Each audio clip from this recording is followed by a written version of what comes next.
You're looking at a young man who has been broken. So I wouldn't want to say so much. I don't know where you are today.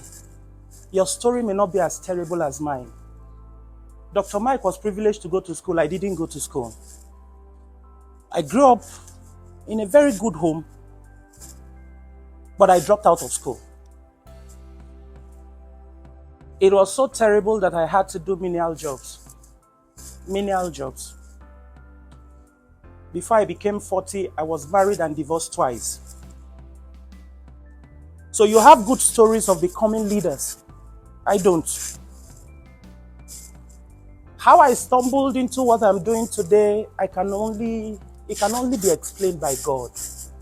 But one of the things I would tell you is that life will give you so many injuries. But until you make up your mind to die, it cannot kill you.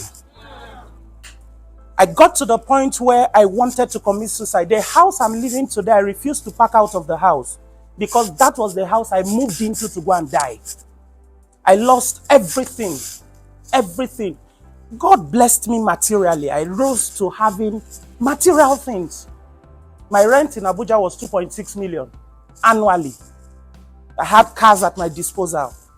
I was living large. But in one day, everything came crushing down. And then I looked back and told myself there was no reason to leave. You know, one of the things I don't do? I don't criticize people who get to the point of wanting to die. I have been there. But I didn't die. I'm alive. Not just alive, I am making impact. What I didn't do in the first phase God gave to me, I'm doing it in the second phase life has given to me. I am reaching out to more people today. I am speaking to leaders. I'm privileged to also be on Lead Talk. It's a privilege for me I wasn't privileged to have. So we had a very terrible upbringing. At some point when I discovered purpose and I wanted to raise leaders, mentor leaders, and inspire young people to have a good life, to be impactful, to live purposefully. Some people thought I was mad. So I lived in a house where I had to give out the house to host meetings like this. Once lived in a house, a 2-bedroom flat, and I had stayed for 4 months. So I gave out the house for 6 months, sold off all the properties to hold the conference. I held the conference, and at the end of the day, we got 2,000 naira as the only fee that came into the conference. And I had people who worked with me, so I gave them 1,000 and had 1,000 left. But where I was standing, I had no house to go to, nowhere to go to from where I was standing. So I called up a friend who lived in that city. Where are you? He said he's home. I said, I'm coming to just stay overnight. I stayed overnight for 2 weeks. So when I couldn't sustain what I should tell him anymore, I had to leave back to my parents' house. And I stayed in that house for 2 years. I'm talking about a man who's been married and comfortable. The day my mom was packing some of the things that was left out of my house, she was shedding tears because she didn't understand the madness that was driving me.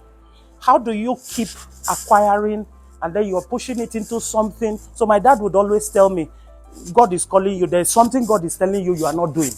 I said, what can be more of a calling than raising young people and inspiring young people? This is for me calling. It may not be rosy today, but I've had to do Uber in Abuja. Princess is here. The first day I met her mom, I met them. It was in the Uber I was driving. So she's here. But God has helped us. Today I'm raising leaders across Nigeria and around the world. Nothing compared to what Dr. Mike is doing anyhow. I'm still learning, so I will learn after now some more things. Yesterday we had a dialogue with leaders across the globe. We're having a conference in Kenya in August. And so I saw leaders, men who are accomplished in their own right, listening to a boy who isn't a graduate. I'm not a graduate. I will graduate someday, but I'm not as at today. My passion is what is driving me. Please, as you are running on passion, I beg you, be purposeful. Don't run on passion without purpose. It can be very destructive. Some people are in a hurry doing the wrong things. I've had cause to, you say some of our struggles are crazy. There was a meeting I had in Uyo. I hadn't enough money to put that meeting together, so I checked into the hotel, and my bills were running into 400, 500,000. No hope of money anywhere.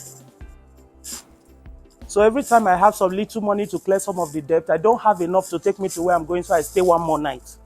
So I keep doing it like that. But my biggest break came when I saw over 3,000 young people gathered in Abraka, Delta State University, Abraka, to listen to a small boy who didn't go to school. And I didn't tell them anything beyond what I'm telling you today. That beyond the four walls of a school, there is something inside of you that the world is waiting for. I see the VC of the university sit down. I see VCs of other universities sit down. And I said, if only they know that the person talking to them had not graduated, they won't be in that meeting. But I don't tell them. It's a privileged meeting, and so I can be naked to all of us and tell you. So when he was prophesying your wife and children, I was just laughing. Friends, there is a future ahead, and you must give attention to knowledge today. I told you I didn't go to school? Yes, but I am developing myself.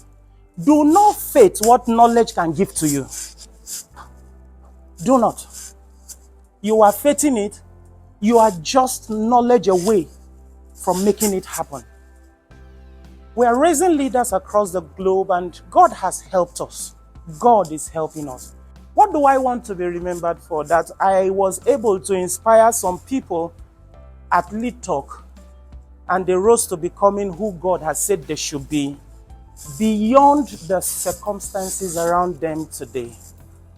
What is making it look like it's a struggle in that area of your life is because you've not gotten relevant knowledge. Because the devil of every man is the ignorance of that man. What you don't know becomes a devil.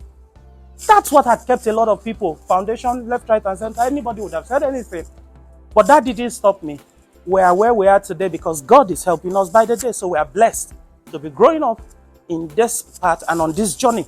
So friends, I do not have so much to say beyond the things I've said. Legacies, what I want to leave behind is the fact that I want to inspire leaders so much that even when I'm gone, we'll have a motivational and an inspirational service by my graveside. That's what I want to do. I want to raise leaders in every home. I want to inspire leaders in every home across Africa. It could grow beyond Africa, but I'm starting from Africa. I'll get beyond that after now. I want to leave a legacy where somebody can read about my story and then never give up. Somebody will hear about some of the challenges I've been through and then will pick up life again. Because life will happen to every man. But what you do after that is what counts. It's a privilege being here. Thank you so much, sir.